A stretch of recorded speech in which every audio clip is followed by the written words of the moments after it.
A spin doctor for the Morrison government tells an inquiry how they tried to shut down a public relations crisis sparked by the Robodebt scandal. And that involved, placing stories with the more friendly media, the right-wing media, about how the coalition was actually catching people who were cheating the welfare system. In August 2016, Rochelle Miller started working as a media advisor for Human Services Minister Alan Tudge.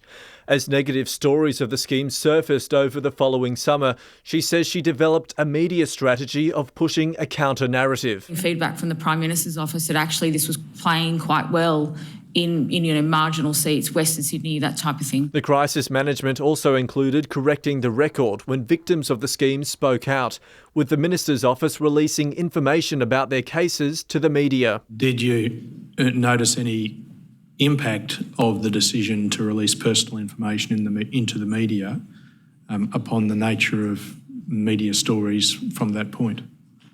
Yes. And what was the impact you observed? Well, there were less people speaking out in the media, which was the intention. Ms Miller pointed the finger at her old boss, Mr Tudge, with whom she'd had an affair. And who was responsible for approving that as a strategy? The Minister. Ironically, it was a coalition staffer who gave Ms Miller cause for alarm.